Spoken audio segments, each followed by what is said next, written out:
Some big news from Washington. Today, President Trump signed an executive order to shut down the Department of Education. It's a historic move that years from now, kids will not read about in history textbooks. Yeah, Trump wants to shut down the Department of Education. Here to break it down a little for us. YouTube has terminated our main channel with millions of views just for telling the truth. But you can help us regrow by just subscribing to the channel, liking the video, and commenting down below. Thank you. On Trump shutting down the Department of Education. Trump's move to dismantle the Department of Education represents one of his most significant structural changes to government yet, aligning with his campaign promises but raising serious questions about federal support for educational standards nationwide. Matthew Reed. Matthew, welcome to the show. Matthew, what can you tell us about Trump wanting to shut down the Department of Education? Well, it's not that complicated, Jimmy. We don't need the Board of Education. I mean, come on. This isn't rock science. You mean rocket science? Pretty sure the term is rock science. Like the study of rocks, geography. Ever heard of it? Yeah, of course. Well, a lot of teachers are worried about imminent layoffs. I mean, what do you have to say about that? No one likes getting laid off. I get that. But it's like the old saying goes, when one window when one door you open a door and the window will open the door for you. I think you're trying to say when one door closes, another one opens. Sure. Look, this will save the government a lot of money, Jimmy. Well, how much are we talking about here? Millions, if not thousands of dollars. $1 million is more than 1,000, Matthew. You're thinking of a cajillion, Jimmy. But my point is, if you live in the United States of America, you know that this is what our founding fathers would have wanted. I'm talking Washington, Jefferson, Kardashian. No, hey, no, those aren't founding fathers, and it's the United States, not estates. Tomato, potato. Oh, sorry. My Uber's here. Yeah. Hey, you want to see if my phone is cake? On the Matthew Reed's Corrector Education commentary, the satire of Trump's administration officials struggling with basic knowledge hits close to home as public continues to evaluate the qualifications of his appointees to manage complex government departments. Some more news from the White House last night on Fox News. Trump showed off his Diet Coke button in the Oval Office. Watch this. It's right here. Everyone thinks that's the nuclear. They think it's a nuclear weapon. They say if I press this, it's the end of the world. Oh, It's like and it doesn't seem to work out that 50. way. When a Diet Coke didn't show up, he's like, well, maybe that was a nuclear button. Oops. On Trump's Diet Coke button demonstration. The Diet Coke button episode perfectly captures the quirky, ceremonial aspects of presidential power. Trump's eagerness to showcase these small perks reveals how much he values the symbolic trappings of the office. Some entertainment news. Tomorrow, the live-action Snow White hits theaters. And here's a photo of Rachel Zegler as Snow White. Looks pretty good. I think Disney apparently working on several other live-action movies, and the actors they chose are just as convincing. I'll show you what I mean. For instance, in the live-action Lilo and Stitch movie, Stitch will be played by King Charles. And see, it's good. Like in the live-action Toy Story, Mr. Potato Head will be played by Steve Harvey. And you go. This is it. In the live-action Winnie the Pooh, Eeyore will be played by Marco Rubio.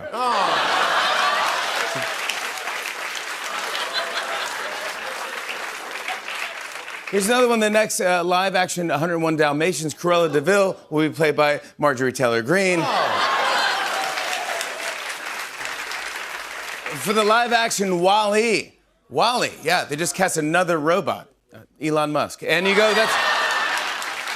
Finally, in the live-action Finding Nemo, Nemo's dad will be played by Donald Trump. And there you go. It's all interesting move. On the commentary about Trump as Nemo's dad, the joke comparing Trump to an absent father figure taps into ongoing criticism about his family relationships, particularly his limited public interactions with his youngest son compared to his business-focused children. This is bliss, and today Donald Trump signed an executive order to dismantle the Department of Education.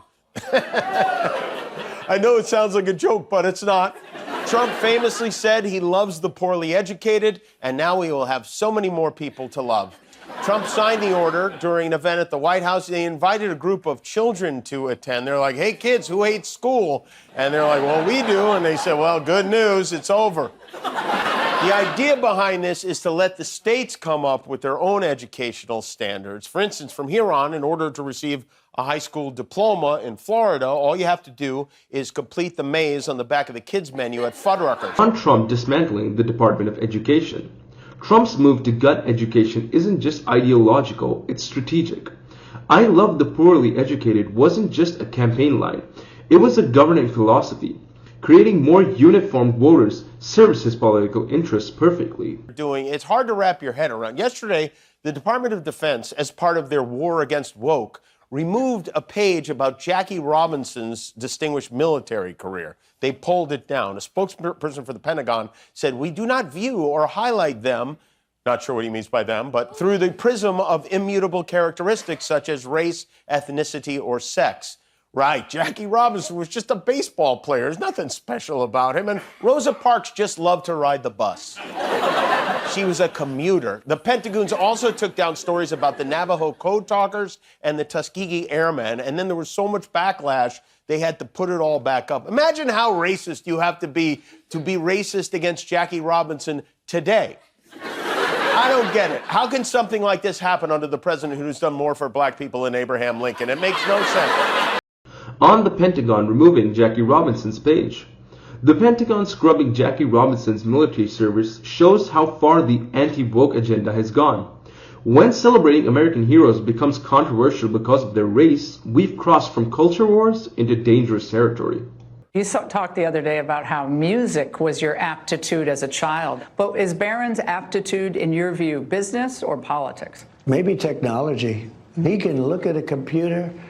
I'd try turning off his car. I'd turn it off. I'd turn off his laptop. I said, oh, good. And I go back 5 minutes later, he's got his laptop. I said, how'd you do that? None of your business, Dad. No, he's got an unbelievable aptitude in technology. Which means Trump's affair with Stormy Daniels just turned 18 years old and 8 months. Barron's got some... Look it up. Barron's got some... He had some big shoes to fill. I mean, by the time his father was 19, he'd already bankrupted 6 companies. But his dad is very proud of his son and seems to believe he could take the family business to new heights. Tall and handsome now. A very young, tall person. He's a tall one. I have a son who's 6'9". He's a big boy, 6'9". 6'9". My 6'9" son says yeah. But he's 6'9". Yeah, I'd say 6'8". And when he stands up, he's on the tall side. He's tall. Very tall. He's tall. Very tall. He's very tall. Very tall. He's very tall. He's very tall. He's also tall. He's very tall. He's a tall student. Happy birthday. He likes computers. And he's tall. And that's pretty much all he knows about Barron. On Trump's tech knowledge about Barron's laptop, Trump's bewilderment at his son's ability to turn a laptop back on should terrify anyone who bought his cryptocurrency. The man leading America's AI strategy can't grasp basic computer functions, yet positions himself as a tech visionary. Multiple Teslas were burned at a Tesla facility in Las Vegas. Authorities are now investigating which Teslas were set on fire and which set themselves on fire. And while no one should be setting anything on fire ever, people are mad at Elon Musk for randomly and gleefully putting thousands of Americans, including veterans, out of work. But the MAGA gang, which has been very against any kind of violent protest ever since January 7th, was it? So 2021? That's when they started being against it? They are highly upset. It's amazing. Elon Musk rescues 2 astronauts from space who've been there 286 days, and this is what he gets. This is what he gets for working for the government for free. Why Elon Musk? We should be loving him. This is deadly dangerous stuff. Lunatics are loose. Yeah, left-wingers, violence, it's what they do. It's a movement labeled the Tesla Takedown by some of the stupidest people in this country. Their hatred for Donald Trump fuels everything that they do. Maybe it's time to go full-on Kyle Rittenhouse-style security. If you try to hurt one of these cars, we're going to put you away. If you're going to touch a Tesla, go to a dealership, do anything, you better watch out because we're coming after you. On the Tesla situation, the mega hypocrisy is stunning. Violence against government is patriotic, but damage to Elon Musk's properties requires Kyle Rittenhouse-style security. Notice how they defended billionaires' cars more fiercely than they defended democracy itself. Bud Light, relax already. Even the vice president took a break from humping his ottoman to complain about not just me, you. On Jimmy Kimmel's television program and on The Daily Show this week, you have audiences outright cheering, seeing the images of Teslas on fire across the country. And I saw that and I thought, man, that really is a sign of how much the left has conditioned people to think that that's acceptable. Did you hear what he just called you? He called you humorless scolds. What is wrong with you people? You trying to make JD's mascara run? What's going? A humorless scold. Who? On JD Vance's media criticism, when the vice president takes time to complain about late-night comedy instead of addressing economic concerns, it reveals the administration's true priorities, protecting their fragile egos rather than serving Americans. Frustrated. Look at what's happening at these town halls. Maybe it's time to start paying attention to your constituents. Yesterday, there was a town hall in Laramie, Wyoming, a heavily Republican city. Almost 70% of the county voted for Trump there. But when Congresswoman Harriet Hageman showed up and started defending Doge, this is what she got. We are not allowed to touch Social Security. The work that I have specifically been doing, I am on the Judiciary Committee and the Natural Resources Committee. It's so bizarre to me how obsessed you are with federal government. Well, that's left-wing, pinko, communist, woke Wyoming for you. People are obsessed with having a functioning government. Who would have ever guessed? And also, are we entirely sure this Harriet Hageman? On the Wyoming town hall reaction, that Wyoming town hall reveals the growing disconnect between mega politicians and their own base. When even deep red districts are pushing back against cuts to essential services, the political ground is shifting beneath Republicans' feet. Hollywood, California. I'm tired. I didn't get much sleep last night. I read all 64,000 pages of the JFK files last night. Turns out he was murdered. Trump's no redactions JFK files dump is a classic Trump chaos, rushing a sensitive process that requires care, exposing government workers to identity theft risks, and essentially duplicating what Biden had already released properly 2 years ago. Salutes, everybody gets all bent out of shape. Donald Trump today had what he described as a very good phone call with President Zelensky of Ukraine. All his calls are either very good or perfect. At this point, Zelensky, this guy's been part of more unpleasant phone calls than Ghostface from Scream. Yesterday, Trump said he had a great call with his buddy Vladimir Putin and that Putin agreed to a ceasefire on bombing Ukrainian energy facilities. He said he would stop, and then a few hours later, Russia launched attacks on, any guesses? That's right, Ukrainian energy facilities. The best deal maker in the world. Trump brags about a very good call with Zelensky after telling Putin to stop bombing energy facilities. Then Putin immediately bombs Ukrainian energy facilities. The best deal maker in the world can't even get his friend Vladimir to honor a ceasefire for a few hours. For the brothers kissing part. This whole idea of Putin just taking Ukraine, it seems to have inspired Trump, who now, it seems like, wants to do that himself. Here's my problem with Canada. Canada was meant to be the 51st state. Any one of You're tougher with Canada than you are with some of our biggest adversaries. Only because it's meant to be our 51st state. And but listen to this for a second. We need their territory. They have territorial advantage. We're not going to let them get close to China. Look, right? I deal with every country, indirectly or directly. One of the nastiest countries to deal with is Canada. Trump's bizarre claim that Canada was meant to be the 51st state and calling Canadians the nastiest people shows his disturbing imperialist tendencies. He seems to view sovereign nations as property to be acquired rather than as partners to be respected. Okay? I don't know how we're going to make it through 4 years of this, or even more, perhaps, if the human bag of wet garbage known as Steve Bannon has his way. President Trump, I'm a firm believer that President Trump will run and win again in 2028. So I've already endorsed President Trump. A man like this comes along once every century if we're lucky. We've got him now. He's on fire, and I'm a huge supporter. Want to see him again in 2028. Oh, you know he's term limited. How do you think he gets another term? Bannon saying we're working on getting Trump a third term is a direct assault on constitutional term limits. The disturbing part is that violating democratic norms is now openly discussed as a political strategy rather than condemned as un-American. Visit Mount Rushmore in the great state of North Dakota, Washington, Wyoming. A mountain.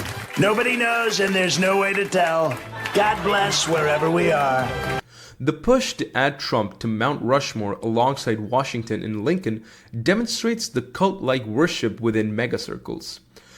That his supporters can't even name who's currently on the monument or where it's located shows this isn't about historical significance, but pure idol worship.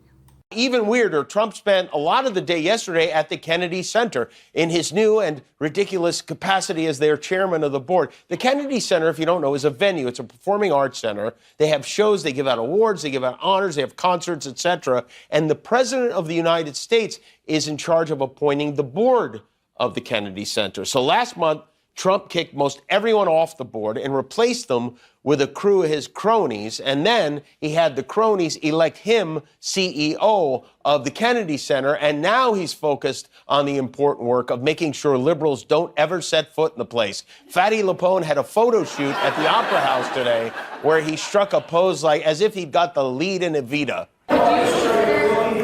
So you want a little picture like this? Perfect. Go ahead. Are you guys ready? Come on. We're good, sir. Sir, if you want to speak to us later, too, when we're closer, that would be great. Perfect. Thank you, press. Right this way. Thank you. Why would anyone want a picture like this? I mean, it's like he's just about to start the YMCA dance, and then the last time I saw him pose like that was in front of 600 cheeseburgers. Trump appointing himself head of the Kennedy Center shows his unquenchable thirst for cultural authority, despite his remarkably thin knowledge of the arts.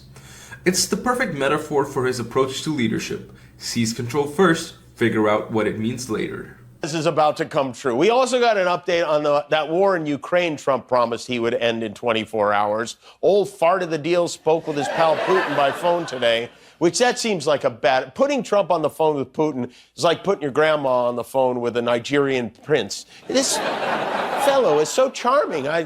Putin agreed to nothing today. People keep asking if Trump is getting played by Putin, which is like asking if Hava Nagila is getting played at a bar mitzvah. Yes is the answer. But according to White House Press Secretary Carolyn Leavitt, We are on the 10th yard line of peace. the 10th yard line of peace. There's no better metaphor for this administration than screwing up a metaphor about peace. Putting Trump on the phone with Putin continues to raise serious national security concerns. When the White House describes peace talks as being on the 10-yard line, they're exposing both their diplomatic inexperience and their fondness for broken metaphors. About peace. You know, in Minnesota, I don't know if you saw this, but there are some Republican lawmakers there cooking up some historically stupid legislation. A group of state senators in Minnesota they're trying to push through a bill that would classify Trump derangement syndrome as a mental illness. The bill says Trump derangement syndrome means the acute onset of paranoia in otherwise normal persons that is in reaction to the policies and presidencies of President Donald J. Trump. The irony of lawmakers trying to classify criticism of Trump as a mental illness while one of the bill's sponsors gets arrested for allegedly soliciting a minor perfectly encapsulates the moral contradiction at the heart of mega politics. On landing. Tesla stock is way down. Elon Musk has been making the rounds in the right-wing media to try to appear to be a human being. Yesterday, he was guest of honor on the Ted Cruz podcast, where Sweaty Teddy, Ted Cruz seems, everything he knows about technology seems to come from movies he's seen. Ted asked Elon a question about the dangers of AI. Is Skynet real? Like you get the apocalyptic visions of AI. How real is the prospect of killer robots annihilating humanity? 20% likely. Maybe 10%. On what time frame? As Tesla stock plummets, Musk's retreat to the friendly right-wing media environments exposes the growing gap between his public image as a visionary and his increasingly partisan political activities. It's one thing, but it is absolutely astonishing to see these ridiculous Republicans desperately fawning over him, trying to get his attention and win his love. There are a lot of them. There are hundreds, maybe even thousands, but only 5 of them honored His Majesty so parasitically this week, they earned a nomination for the coveted title of Golden Groveler.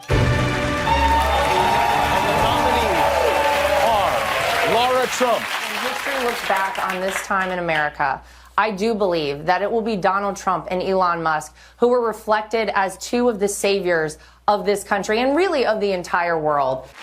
Secretary of Commerce Howard Lutnick. You know you can't tackle Donald Trump. He is the most important, the smartest, the most capable leader in the world, and he's not going to let someone push him around. Attorney General Pam Bondi. We all work for the greatest president in the history of our country. We are so proud to work at the directive of Donald Trump. It is Representative Lauren Boebert. Every day is like waking up to Christmas, and we just get so many blessings under President Trump and his administration, his amazing cabinet picks. This is a fantastic time to be alive. And Deputy Chief of Staff Stephen Miller. Well, President Trump, as has now been well established, is the greatest negotiator, the greatest deal maker, the greatest diplomat, and the greatest peacemaker that we have ever seen in this country. Well, it was a very tough decision. All the nominees delivered extraordinary tongue work this week. The competition for who can praise Trump most effectively reveals the transformation of Republican politics from policy debate to personality cult, where loyalty is measured by the extravagance of public flattery. Terrible weekend of deadly storms. 42 Americans were killed in tornadoes and wildfires in several states. And while the devastation was happening, our commander-in-chief meteorologist was back at Mar-a-Lago, again playing golf. As the storms raged, he offered these words of comfort to those who lost their families and their homes. He wrote, "I just won the golf club championship, probably my last, at Trump International Golf Club in Palm Beach County, Florida. Such a great honor. The awards dinner is tonight at the club. I want to thank the wonderful golf staff and all of the many fantastic golfers that participated in the event. Such fun." On Trump playing golf during deadly storms. Trump's boasting about winning his own golf tournament while Americans were dying in tornadoes perfectly encapsulates his priorities. Self-congratulation first, presidential duties second.